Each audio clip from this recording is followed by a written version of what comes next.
Howdy, partner. What brings you around these parts? I thought you were busy talking about mutants and mayhem and all kinds of weird stuff like that. Oh, you're here to check out the SpongeBob review, are you? Well, I guess I can tell you right now it's a rootin' tootin' good time, and it's worth watching if you have a Netflix account. Okay, I'm not going to do the voice the whole time. What's up, guys? Yes, it's time for another early review. We're taking a break from X Month and DC Live because I want to talk about this movie because I've been waiting months to talk about this movie. I've been so excited to talk about it. I have been waiting for so long for this movie to finally get an official announced release date so I could finally talk about it.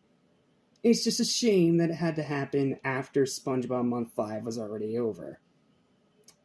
Bummer, because this would have been a perfect one to close that month out for. But, yeah, I know we're technically going out of order because I haven't reviewed movies 2 or 3 yet, but I had to talk about this one. And because I got to see it early, just like Garfield, I want to get the positive early review out so you guys have a chance to go see it.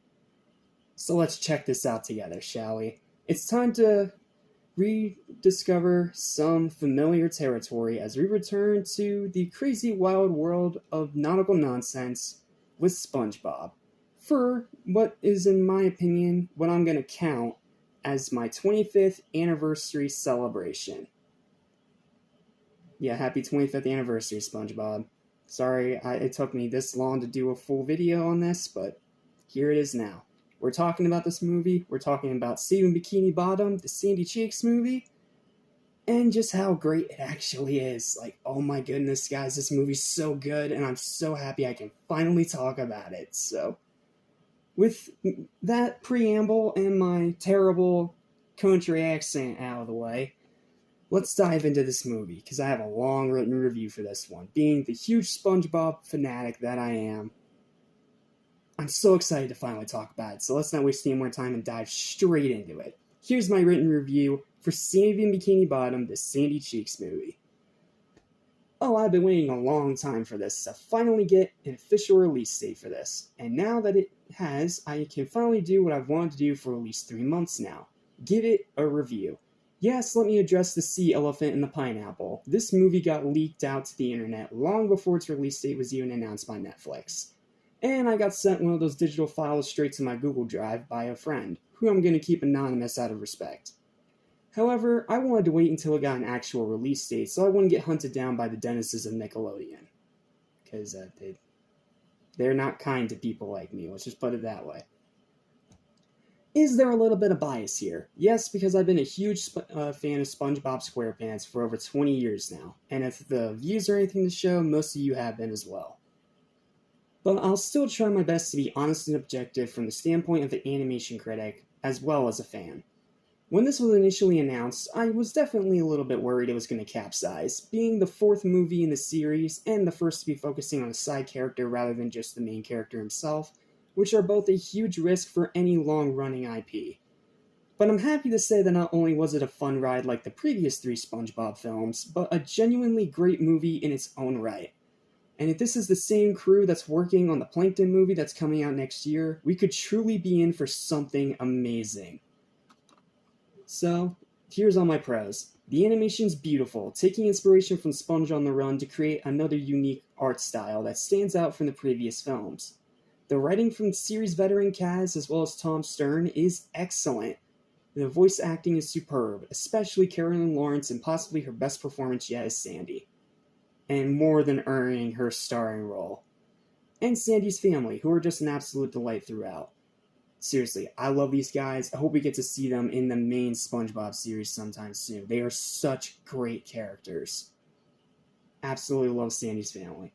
The signature silly tone of the series is maintained throughout, along with some great darker moments for adults. Not many dark moments, but there's still a couple that will appease the older audiences that are watching this with their kids. The third act is absolutely bonkers.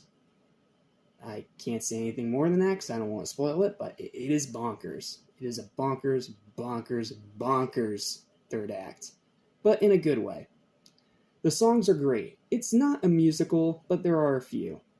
The runtime is great, the pacing's solid, the jokes are still up to par with the series standard, rewatchability is pretty high, and it's just overall a lot of fun to watch.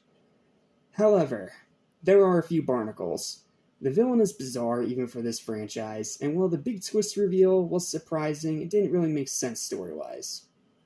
Once you see the movie, you'll kind of understand what I mean. A few jokes are kind of hit or miss, and SpongeBob himself being a side character, while definitely different and an admirable choice to try and stand out from the 3 SpongeBob films that came out before this, it does feel a bit off, as in some spots he feels like he's competing with Sandy for screen time, or just doesn't really have a purpose being there outside of comedic relief.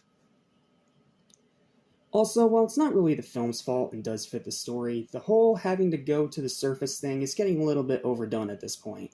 This being the 3rd film with that story template, and I do hope that for the Plankton movie and the Search for SquarePants, they try something different. Overall though, I personally really loved this one. While not quite perfect, Saving Bikini Bottom is a charming, heartwarming, hilarious, and highly entertaining adventure through more nautical nonsense with these iconic characters. It's not going to be for everyone, of course, but I think that the fellow fans of the series that are more understanding and less toxic will enjoy watching it with their families and friends. It's easily one of the best animated movies of the year, and I'm happy to see this franchise continuing to bring joy to millions around the world. And with that, final verdict. I better grab my hat for this. I gotta get in character again. Please excuse my terrible accent. I'm just trying to stay in character here. So, final verdict for Saving Bikini Bottom, the Sandy Chase movie, is going to be an easy, high, well-deserved 9.5 out of 10. It is a rootin' tootin' good time, it is a high-flying hoedown, and it is an absolute blast. If you're a fan of the series, you should really love it. Kids are really gonna like it, and I can see this being a huge hit for Netflix when it comes out on August 2nd. That's all I got. So, happy 25th anniversary, SpongeBob. You'll always have a special place in this kid's heart. Thank you guys so much for watching, and until the next review, see you next time. Yee-Haw! Okay, I'm done being cheesy. See you in the next review. Peace.